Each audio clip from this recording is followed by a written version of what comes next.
Saya tantang kau di Superboy ya. Edis TV, saya tantang kau di Superboy. Saya sudah komitmen ya. Karena saya sudah diserang pribadi, bro. Jelas ya? Siap, Ketua. Saya sudah diserang pribadi. Minta maaf ya, saya sudah diserang pribadi. Otomatis saya harus ajak debat.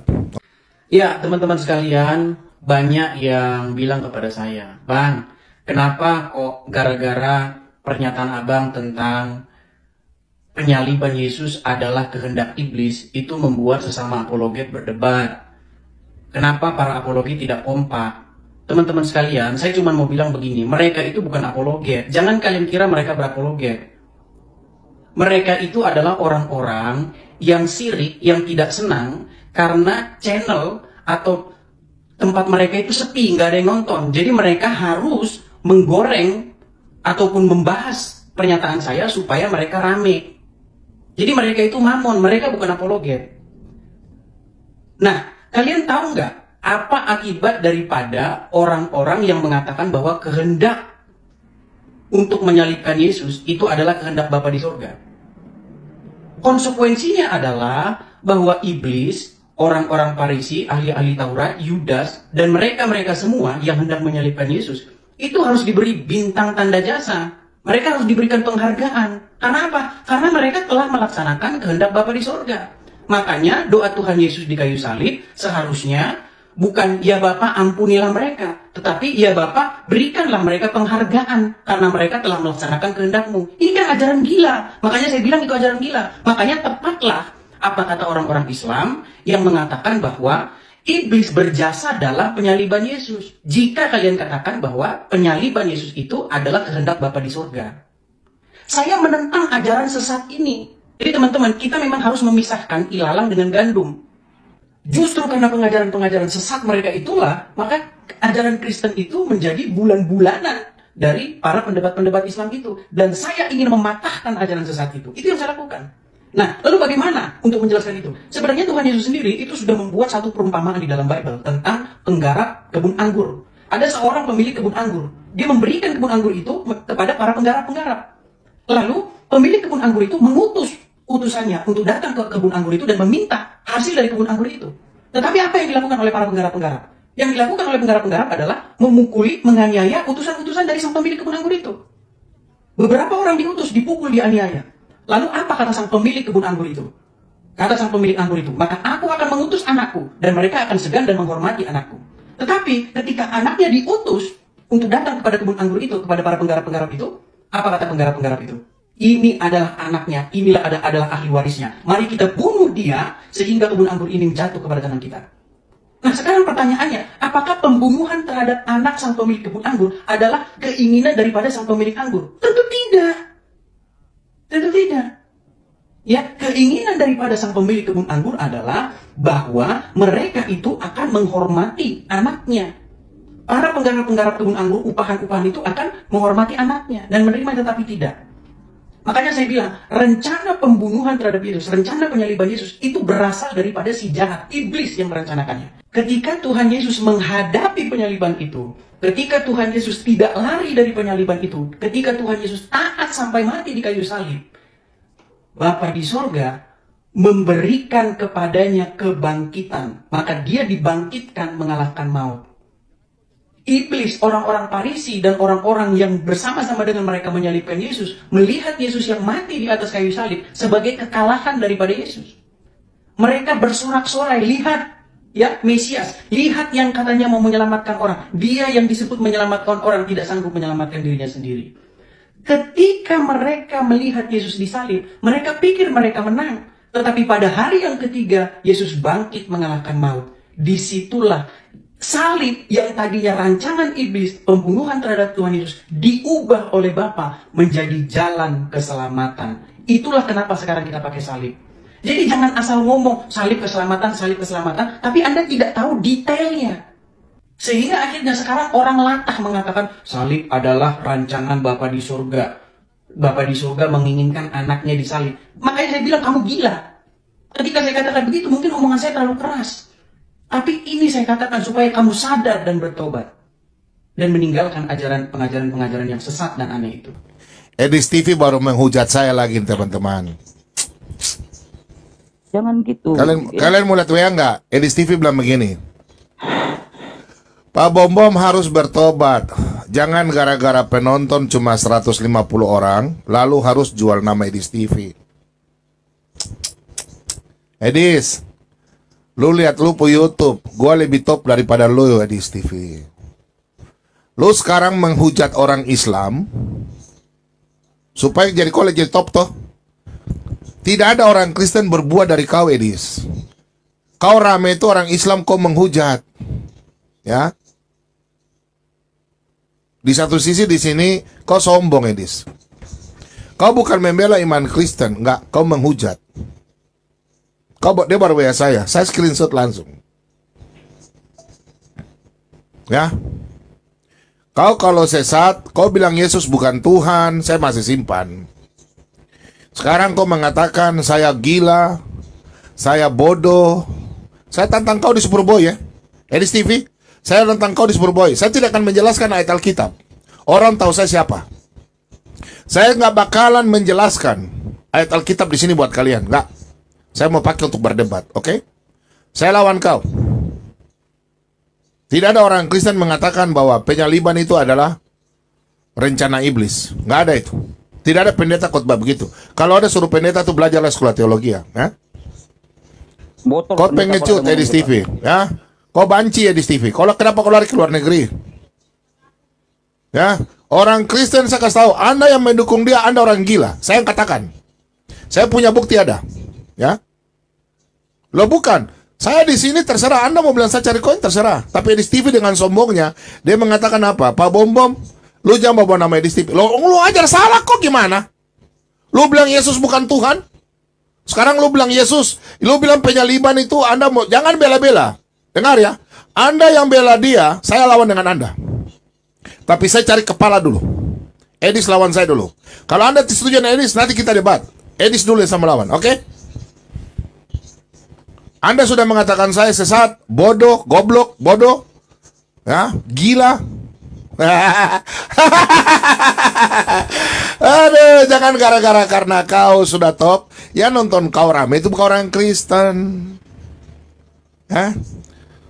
Kalian jadi orang Kristen cerdas. Saya di sini bukan membela saya. Kalian mau ya dibilang gila ya? Ya puji Tuhan lah, sudahlah. Kalau kalian nggak merasa Kristen ya sudah, oke? Karena dia bilang saya gila, orang Kristen gila, ya saya jelas karena saya orang Kristen, saya pengikut Yesus. Dibilang gila ya saya marah.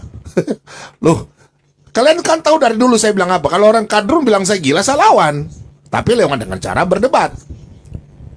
Saya nggak mau kayak itu orang Kristen kalau saya tanya nggak bisa jawab kayak tadi ya. Jangan mau bilang-bilang keluaran 20 ayat yang sekian 8 13 dalam membunuh. Setelah saya tanya ini Ketua, aku pingin apakah enggak? Anda tahu nggak kalau terjemahan ini agak sedikit melenceng. Itu Yesaya tadi. Ya, kamu coba ini karena saya sudah janji dari awal. Karena saya sudah di framing sama Edis bilang ingin ngetop, bodoh, sesat, ya, gila, ya, ada punya bukti semua, oke? Justru gini Ketua, tujuanku bertanya ayat ini untuk aku pribadi dan untuk teman-teman yang di bawah supaya dia mengerti. Oh ini sebetulnya kayak itu maksud saya. Baik. Ya. Yesaya 53 kalau terjemahan yang benar itu begini bunyinya. Ya. Kita ngambil dari LT Firman Allah yang hidup. Ya, ini dari LI juga. Meskipun demikian, Tuhanlah atau YHWH ya di sini ya, turut besar. Tuhanlah yang telah merencanakan. Oke. Coba Wira tolong buka Wira. Wira ada enggak? Oh, saya buka ya. Ini nih ya. Berarti Faslab larinya ke Alkitab ya. Bagus, pintar. Kayaknya pestanya akan lari. Enggak, Faslab benar. Iya. Udah. Ada hubungannya tuh. Oke. Ini antar ya, sebentar. Ini ya, kalian kalau mau belajar, ini yang terjemahan yang benar ini ya. Jadi banyak LAI sudah dibenarkan ini ya. Bentar ya, ini ya. Bentar. Ya. Meskipun demikian, Tuhanlah yang telah merencanakan untuk meremukkan dia. Dan memenuhi dia dengan duka cita. Tetapi setelah nyawanya dijadikan korban penebus dosa, ia akan melihat banyak keturunannya. Keturunannya dikasih tanda kurung. Ya. Inilah kelebihan di sini menjelaskan anak-anak rohani pewarisnya. Oke? Dia lagi nggak ada. Ia akan hidup seterusnya dan rencana Tuhan akan berhasil di dalam dia. Oke? Itu aja. Oke. Oke, terima kasih banyak Pak Slav. Jadi Bentar, Pak Slap. Jadi rencana penyaliban itu rencana iblis atau rencana Tuhan? mohon maaf Pak, saya tidak mau Bentar, berdiskusi. kau Ini hak saya, Pak. rencana penyaliban Yesus Udah, itu nanti- rencana nanti- iblis atau Tuhan? Pak Alang ini fokus. Sebentar ya, sebentar Elang ya. Ya, Ini ini aja Pak Slav cuma kasih tunjuk ayat, nanti anak Tuhan yang ini saja, nggak apa-apa dah. Enggak, ketua. Aku ini jujur ya, I swear to Jesus. Pure aku pingin, karena pengetahuanku pun sangat terbatas. Jadi aku, karena ketua adalah guru saya, jadi saya ingin melihat atau ingin mendengar pendapat langsung dari guru saya. Nanti melihat kalau saya berdebat sama Edi saja. Siap, ketua. Saya tadi sudah komitmen ya. Ya. Karena saya sudah diserang pribadi, bro. Jelas ya? Siap, ketua. Saya sudah diserang pribadi. Minta maaf ya, saya sudah diserang pribadi. Otomatis saya harus ajak debat, oke? Ya, oke. Nanti kalian nonton aja, kalian bisa menilai. Yang salah saya atau dia, yang goblok saya atau dia, yang sesat saya atau dia, toh? Ya, itu silakan Pak Bomom dengan Bang Edis ya. Cuman kalau terakhir Oke, dari Pak Slap, terlalu banyak kamu ngomong. Bentar, saya kalau tanggapi. saya tidak ada urusan dengan Bapak. Jangan. Jangan ribut di sini. Jangan jadi Sudah. Oke, Faslav. Faslav, sebentar. Aduh, sebentar, teman-teman. Udah. Elang, udah. semangat ya, tetap Oke, tetap semangat ya. garda Oke. depan. Dan buat Pak Elang ya, lain kali Pak, kritik internal dulu Pak, baru sedikit-dikit jangan bidatin orang gitu aja Pak. Jadilah Kristen yang kasih Pak ya. Shalom semua, Tuhan berkati. Salam. Oke. Ya. Boleh saya sebentar Pak Pemum? Oke, silakan Pak Tosik Kage, silakan. Iya, jadi begini, ini sebetulnya topik lama ya. Ini bukan topik baru ya. Pertanyaan Muslim tentang penyaliban Yesus itu rencana Allah atau rencana iblis. Saya sering kali ditanya tentang permasalahan ini, tapi saya nggak mau terpancing. Jadi saya selalu menggunakan dari Matius pasal 16 ayat 21. Waktu Yesus menubuatkan sendiri tentang kematiannya. Ya, saya selalu tanya sama mereka, di mana iblisnya? Apakah Yesus mengatakan di situ, aku akan disalibkan karena iblis? Yesus nggak berkata begitu. Yesus mengatakan di situ ya bahwa dia akan diserahkan kepada orang tua-tua dan dia akan mati, disalibkan dan bangkit pada hari ketiga. Ya. Jadi saya selalu menantang orang-orang Islam ya. Tapi lucunya ya ini nanti ya saya lanjut. Jadi maksudnya orang-orang Islam itu selalu nggak pernah bisa jawab saya dengan pertanyaan itu. Waktu Yesus mengatakan menubuatkan tentang kematiannya sendiri itu di Matius 16 ayat 21. Ya. Nggak ada iblis di situ. Ya. Nah, sekarang begini, tadi juga yang ditanyakan sama Faslav juga, waktu Yesus itu berdoa di Taman Getsemani itu, Matius pasal 26 ayat 39. Yesus berdoa berkata, ya, jangan kehendakku yang jadi, tetapi kehendakmu lah. Nah, ini yang juga selaras dengan Yesaya pasal 53 ayat 10 tadi ya. Sebetulnya tadi saya membahas itu. Tapi maksudnya begini, saya terus terang maksudnya kalau tentang Edis TV, ini satu hal yang saya setuju dengan Pak Bom ya, bahwa berangkat dari ortodoksi yang salah, nantinya semua ortopraksinya dan ortolatrianya juga salah. Semua akan salah.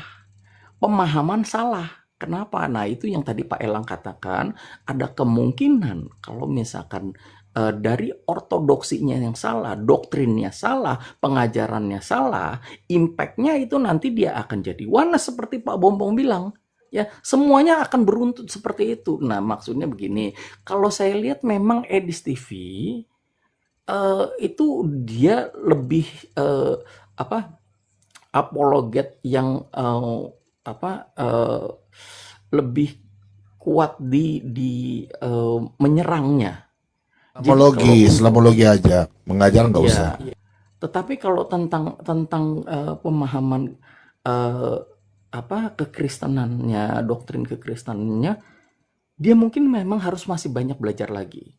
Saya prihatin dengan pernyataannya dia, kalau misalkan orang Kristen percaya itu bahwa Yesus disalibkan adalah rencana Bapa, rencana Allah. Ini orang Kristen itu rencana iblis.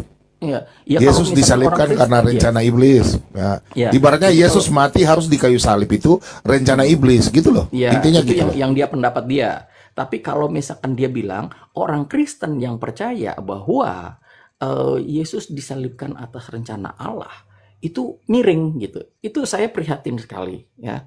Karena ya tadi ayatnya ya waktu kita baca dari Proto Evangelium aja, Kejadian 3 ayat 15, kita tahu di situ Tuhan itu sudah menetapkan di situ ya tentang keselamatan ini ya. Tuhan yang menetapkan aku akan mengadakan permusuhan antara engkau dengan perempuan ini, antara keturunanmu dan keturunannya. Keturunannya akan meremukkan kepalamu dan engkau akan meremukkan tumitnya. Yang merencanakan siapa? Bukan iblis. Ya. Jadi ini yang mungkin saya cuma mengatakan itu. Saya setuju dengan Pak Bom bahwa memang pemahaman Edis ini salah. Itu kita harus luruskan. Kita harus luruskan ini. Ini penting. Karena dari situ iman kita ya